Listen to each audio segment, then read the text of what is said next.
Want to travel in 2026? I got 3 things you need to do right now in order to make that possible.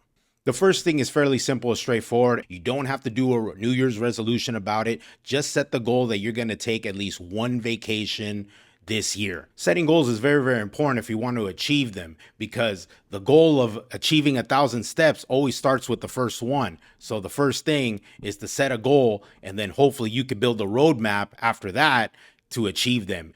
The second thing you want to do is create a list of destinations you would like to go, whether foreign or domestic. Now, expand the list as much as you want. Yes, you could be unrealistic, because when you make your decision later on, you could cross out the various destinations that you want to go to this year if it's viable. But have a list of destinations you would like to go to, whether you want to visit Europe, or you want to go to Asia, or you want to visit the Caribbean, or you want to have an adventure and do a road trip. But list the various cities or countries you would like to go to. And trust me, when you make your final decision later on, and I will tell you in this video how to do it, you will be able to at least cross out some of the ones that you can't do this year and the ones that are viable depending on your financial situation or your time situation. But you want to have a list of destinations that you desire to go to, and it's very, very important that you do that. I'm sure there's some destinations that really intrigue you. Now, the third thing is going to require some work, and that is to have a plan. Plan out how you're going to want to do that vacation. Do you have a gap in the work schedule do you like to take advantage of?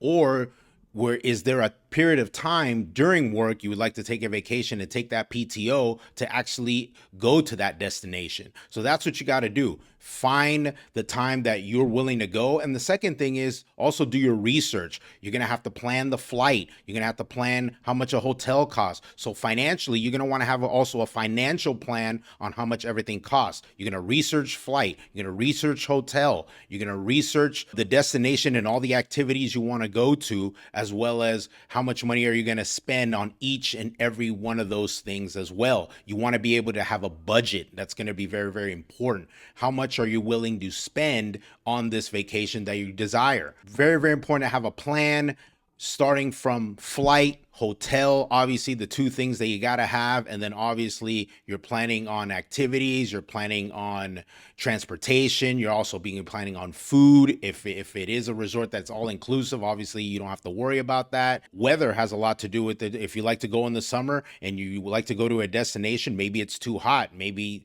that's something that might affect you. Or maybe it's somewhere that is extremely cold and you're not willing to go through that. Or are you willing to go maybe more in the spring so it's better weather in most destinations? So make sure you plan out everything that you need to do, and having a very detailed plan is vital, because you want to make sure you list everything in that plan. Every single thing you desire to do on that vacation to that destination, you want to be able to write it down, and you rather research how much it's going to cost, and that way you're able to have a good sense from a detailed perspective on your vacation and how to achieve that destination travel that you would like. A couple of bonus tips on planning your travel. Number one, when you want to plan out at least 3 to 6 months in advance. So for example, right now we're in the early parts of the year. If you're trying to plan something in the summer, you better be looking at flights right now if you want to get the best price, because the longer you wait, depending on what it is,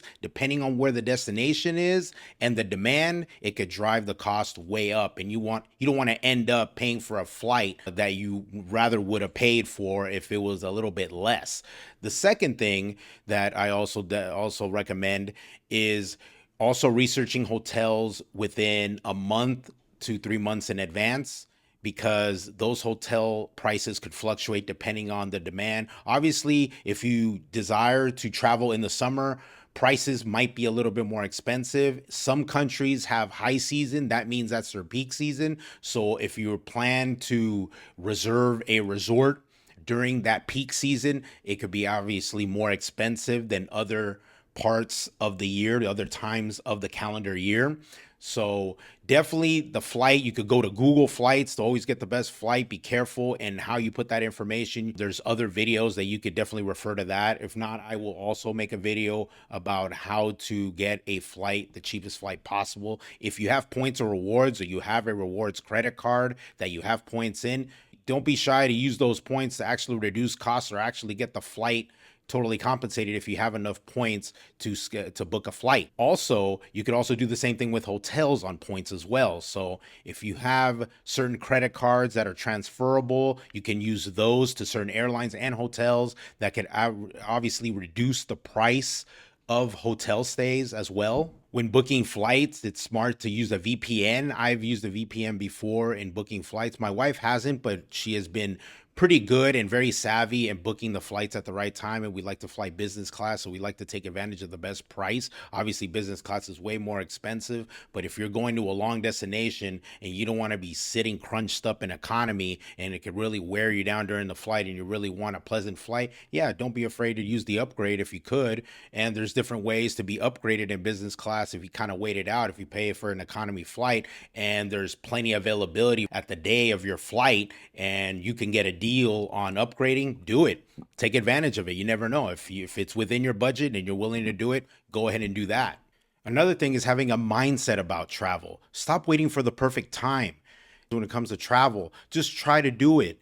Travelers decide first, then they adjust. See, before I used to feel that way where like, oh yeah, I just feel and I'll just squeeze it in and then it'd be nothing. But the traveler, they make the time to try to travel throughout the calendar year. And if you switch that mindset, you'll have a different perspective about travel. Treat travel like a priority instead of a reward.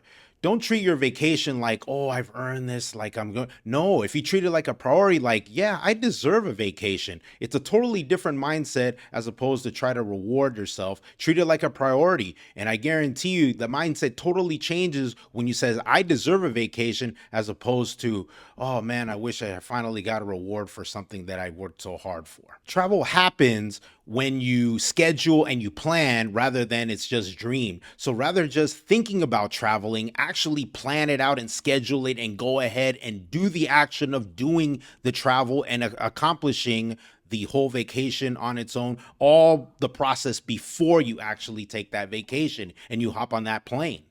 Because treating travel as a non-negotiable appointment totally changes how the way you feel about travel. Meaning every single year I say, if I'm going to take one vacation, I'm going to make sure I do it. It's non-negotiable. You treat it like a priority, as if you're taking a class or you're taking on a new job and you have to be there. It's part of a schedule. It's part of your routine schedule every year. And if you go ahead and you treat it as a priority, you're going to see that your mindset's going to totally change about travel. Also, having an identity shift is important. Rather than I want to travel, you want to be saying, I am the type of person that does travel. And that totally changes everything. You don't want to be the person that just, oh, I want to do it, but then there's all these doubts and excuses why you can't. I know there's going to be challenges, but if you change your mindset and identify that you're a traveler and that you're the type of person that travels rather than I just want to travel, you'll be more geared up to treat travel as much more important in your life than you ever have been.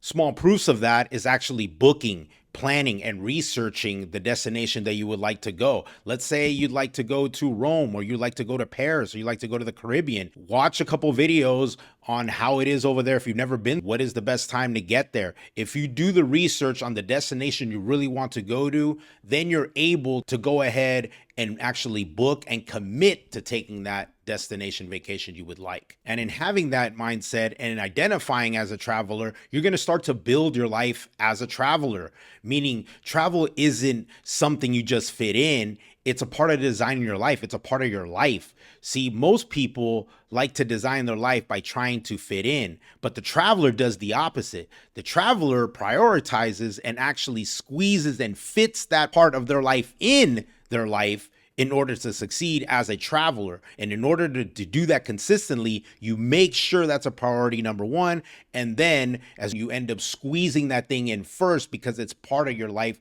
now that as you live it. Time, money, and commitment always follows priorities. So when you treat travel as a priority, your time, your money, and your commitment to the travel will be obviously a priority. So definitely do that if you plan to be a traveler. Because if travel matters to you, your calendar will show it.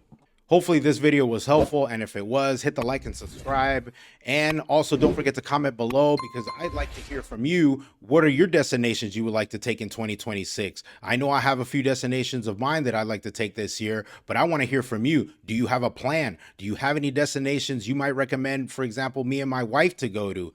And if you don't have any idea where would you like to go and you want to get a little bit of an idea, watch one of our videos that recaps the 2025 vacation that we took in that year. There's a couple destinations there. Watch that next video, and safe travels.